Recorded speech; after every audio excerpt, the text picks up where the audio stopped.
Dans cette vidéo, nous allons voir comment télécharger notre éditeur de code que nous allons utiliser pour écrire nos différents codes HTML.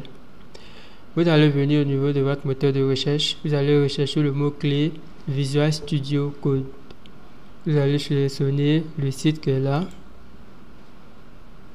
Et là, vous allez venir au niveau de Visual Studio Code, du site de Visual Studio Code.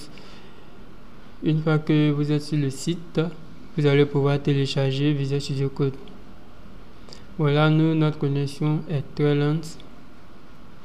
Déjà, pour installer Visual Studio Code, si vous êtes sur Windows, vous allez voir apparaître Download for Windows. Par contre, si vous êtes sur Linux, vous allez cliquer ici pour dérouler pour prendre la version Linux. Au niveau de la version Linux, il y a deux versions, la version .deb et la version .rpm.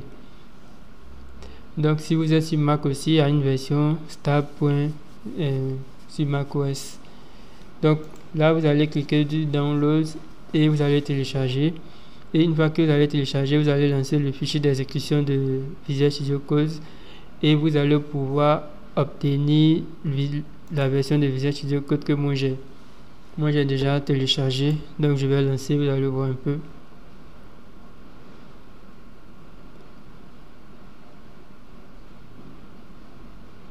Ok, donc là j'avais déjà installé Visual Studio Code et j'avais déjà lancé un nouveau projet avec Visual Studio Code. Ici, on va créer un dossier dans notre disque local D. Donc je vais créer un dossier HTML, projet HTML. Je vais l'appeler projet HTML 5. Ok, maintenant là je vais faire un glisser-déposer de ce répertoire là vers Visual Studio Code et là je vais ajouter le répertoire. Ok, bon, là ça a rajouté un deuxième répertoire, mais moi je ne veux pas rajouter un deuxième répertoire, donc je fais File, ensuite je fais Open Folder, je vais ouvrir le répertoire.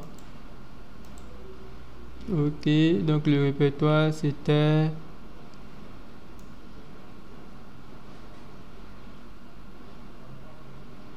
projet HTML. Donc je sélectionne le projet, je sélectionne le dossier, je vais faire .save. Ok, oui, là nous venons d'enregistrer le projet. Bon, là si vous décochez, vous voyez qu'il n'y a rien.